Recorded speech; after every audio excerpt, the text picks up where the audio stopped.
Welcome aboard to American Airlines Premium Economy with nonstop service from Dallas, Texas to Seoul, South Korea. Our flight time today is 15 hours and 22 minutes, which gives us plenty of time to get comfortable and explore. Before getting on the flight, there are a couple of benefits that you receive with Premium Economy, including priority check-in, security boarding, and priority checked bags. Priority security depends largely on the airport that you're traveling from, but since we already have TSA PreCheck, we didn't bother to look for this. In terms of priority boarding, you are guaranteed boarding group 4 unless you have platinum status or higher with American Airlines, in which case your boarding group may be earlier. With priority checked bags, they add this orange tag to your bags when you check them in, and it usually ensures that your bags reach the baggage claim before non-priority bags do. Unfortunately, Premium Economy does not get you access into their lounges, but if you have the Citi A Advantage Executive World Elite MasterCard, this will get you into any Admirals Club, or if you have platinum status or higher with American Airlines and are flying internationally, you will have access to the flagship lounge. As we boarded the plane, I definitely began to wish that I was in the business class seats that we passed. However, I was pleasantly surprised that once everyone had boarded,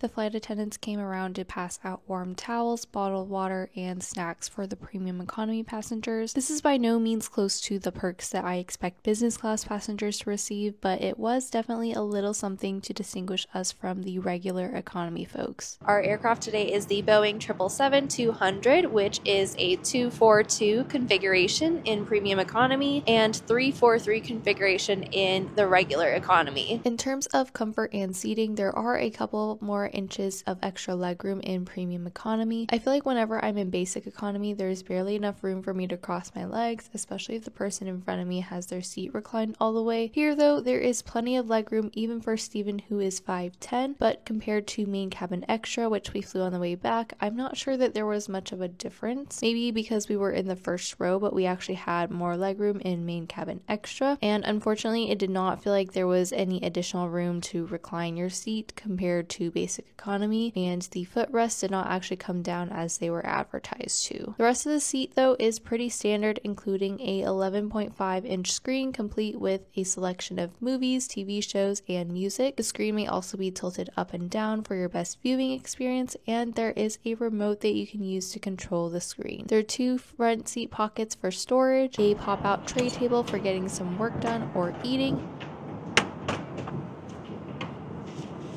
and some outlet options for charging your devices. As far as amenities go, everything comes in this little packing cube, so you do get a nicer pillow, some over-ear headphones as opposed to earbuds, an amenities kit, and a nicer blanket. The amenities kit is much simpler than one that you'd find in business class, but it does come in this small little pouch and includes some socks, an eye mask, earplugs, a dental kit, some lotion, and lip balm. So the bathroom is pretty similar to a regular airplane bathroom. It is quite small, just a basic sink and some of our normal amenities. Pretty much as soon as we reached cruising altitude, we got served our meal. I got the vegetarian shepherd's pie, which came with some kimchi and a salad, some dessert, bread, and then some condiments to eat with the bread and the salad. Meanwhile, Steven got the bibimbap bowl, which also included a salad, dessert, and bread, but had some different sides. I would say that the biggest difference between Premium Economy and Basic Economy is the food and meal service. There are some meal options that are Premium Economy exclusive. On this leg, it was the vegetarian shepherd's pie that I had pre-selected, but you can also select your dietary restrictions beforehand. I kind of just decided to take a gamble this time, and I happened to fare all right. In Premium Economy, you also get real plates and silverware as opposed to plastic and disposable plates and utensils in Basic Economy, and I definitely felt like the food in Premium Economy looked a lot more appealing just because they were on plates. After our meal, I tried to get some sleep in, but found it much harder than I imagined to sleep, mostly due to still being in an upright position. I definitely think that my first business class experience spoiled me too much, and so after only getting about an hour or two in, I gave up and just decided to watch some movies. I unfortunately was not very drawn to the collection that was on board at the moment, so I got bored pretty quickly. We're about halfway through our flight now, and they offered us a snack, so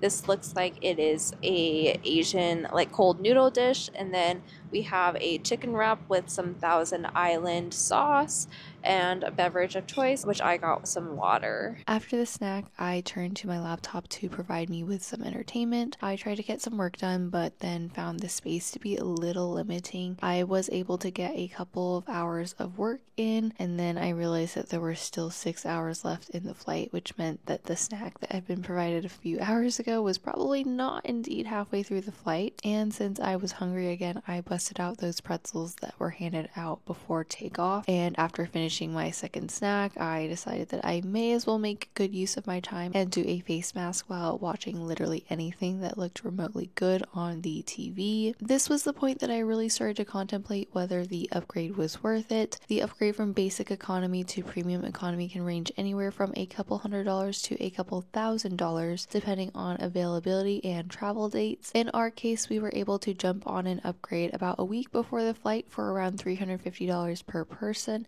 but on the way back, the upgrade would have costed us close to $700 per person. In terms of value, I am not sure that the upgrade was worth it for me personally as a small person. Some of the additional amenities and small upgrades like over-ear headphones, blankets, amenities kit, and better food were nice, but not necessarily things that I personally would have valued at more than $300 per person. If your biggest concern is leg room and being able to stretch out your legs, I think that paying for main cabin extra, which gives you a couple extra inches in front of your seat, may be worth the splurge. However, if you are more concerned about the width of your seat, then premium economy may still be worth your consideration, especially for long haul flights. That being said, everyone values different aspects of their travel more than others, and for some, premium economy may be worth the splurge, especially when compared to the much steeper price increase when considering a business class upgrade. Then at last, about an hour and a half before landing, the flight attendant brought out a light meal. I ended up getting the eggs while Steven got the beef noodles. I was happy to have something to eat since I was pretty hungry, and even more excited that we would finally be landing and that I would finally be seeing the light at the end of this seemingly never-ending flight. Anyways, I hope that you enjoyed this video and review. Let me know if you think that premium economy is worth the splurge in the comments down below.